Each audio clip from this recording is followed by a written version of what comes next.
Well, things are starting to change a bit, aren't they? Stores are opening again, albeit a little restrained and slowly, but I'll take it. It's nice to drive past restaurants and see people sitting together and eating and laughing once again. It's starting to feel a little bit more like the life that we've missed. As hard as this week has been for us in terms of our nation continuing to experience pain and division, there have been some brief moments of joy. Last weekend, for example, my daughter and son-in-law and 2-year-old granddaughter came back to the area, and so our family gathered for the first time in 3 months. Not everyone was there, so it wasn't the entire family, but I had forgotten how much I enjoyed that loud, crazy, and immensely loving family I have. It was truly medicine for this Opa's soul. I've missed relationships the most. Haven't you? Sure, we've had Skype, we've had Facebook, we had Zoom. We've all seen each other, but some of us really are just now getting those hugs and those smiles and that personal time that we have so missed in these last 3 months. I have still, and maybe you'll defy me, I have still heard anyone say that what they miss the most is a work meeting. I have still heard anyone say that they miss the daily grind of the 9 to 5. Now, they might be enjoyable, and of course they are very necessary, but they're not really what we miss. What we miss is relationship, people, experiences, life as we knew it. Today is Trinity Sunday. Now, Trinity Sunday admittedly is not one of the sexier of the holy days of the liturgical calendar. Nobody sends Trinity cards. Nobody makes Trinity cookies. I've yet to see those Trinity carolers at my house. No one's going to make the Trinity ham today for a big family dinner. It's not one of the holy days we get excited about, but frankly, we should. And maybe after today's sermon, you will make the Trinity ham for your family. Maybe you will begin to see this day in a new light, and I hope so. Today, the Sunday after Pentecost, we celebrate the doctrine known as the Holy Trinity. God, 3 in 1. I could try to spend the next however long explaining the doctrine of the Trinity to you. I do have a doctorate in this stuff after all, but the reality is there have been books, volumes of books, volumes of volumes of books written about this doctrine, and no one's ever gotten it right. We just don't know. It's a sacred mystery. And as much as we try to explain it, it just can't be explained in human terms. Excuse me, we're not supposed to know. So today I want to stick to the basics. I just want to talk about why we celebrate this day, why it's important this year, I think, more than ever. The gift of the Trinity is the gift of relationship. And it's evidenced in the readings for today if we look at them. Here's how.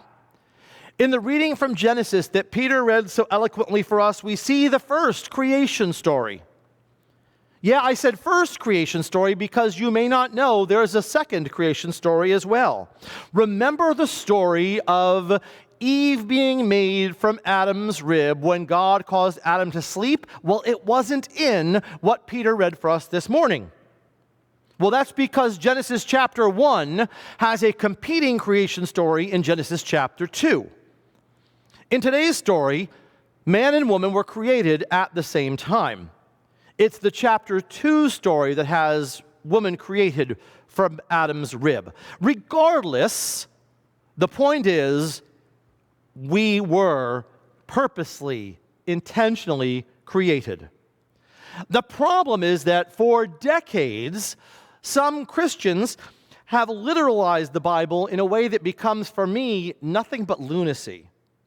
I was actually taught growing up that men had one less rib than women, which was proof as to why this story was real and God's power in the world. I learned that as a teenager from a church. It's not true. We all have the same amount of ribs. To take the creation story literally, or worse yet, to use it as scientific fact, is both irresponsible and ridiculous. Case in point, read the story again if you'd like. The sun was not created until the fourth day. If there was no sun, how do we have the first 3 days? The point of the creation story, then, is not scientific theory about the creation of the world, nor is it a documentation of the timeline of history.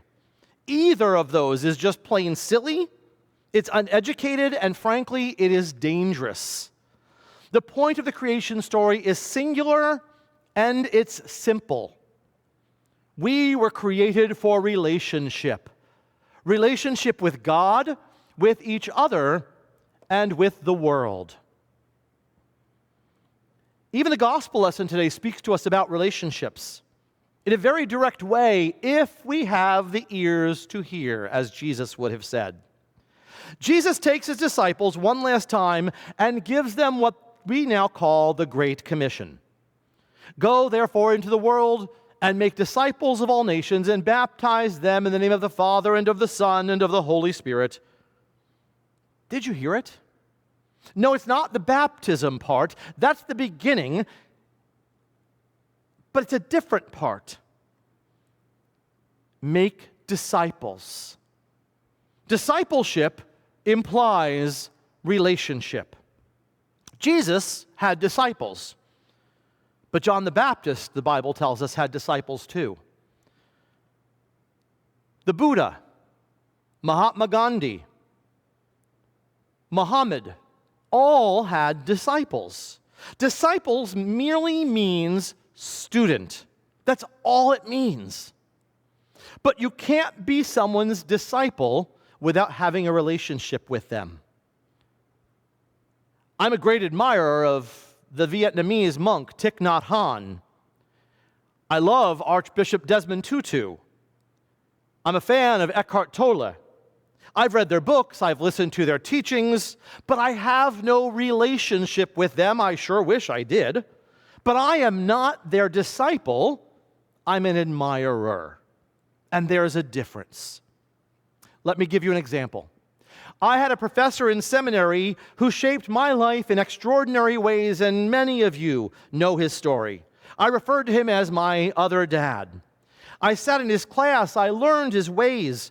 We spent hours debating and discussing and talking together as he imparted his wisdom about his love for the church and for Christ to me.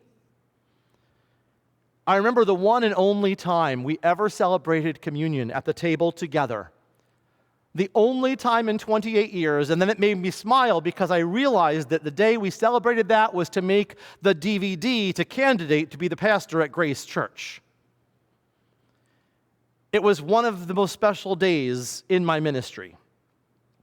After that service, he hugged me and he said, "If there is ever only one thing that I did right in my ministry and it was you, then that would be enough." I never really thought about it until I wrote the sermon this week, but I was his disciple because it was about relationship. Discipling is relationship. We, you and I, by virtue of our baptisms, are Christ's disciples. We're not admirers. We don't read his books. We don't read Jesus' letters. We don't watch his podcasts or his YouTube videos. He doesn't give TED Talks that we enjoy. We have a living, loving, and intentional relationship with the one who will impart his wisdom and his power and his spirit in us so that we literally become extensions of his ministry in the world. And I don't know about you, but I think this world so desperately needs that ministry today. This week, again, we see a world in turmoil. but I do believe we're beginning to see our way out of it. And what will help us through this journey today is the Feast of the Trinity. We were created to be intentional, loving relationships, all of us, with all of the world around us. Relationship building happens when we stop and make someone else our priority, doesn't it?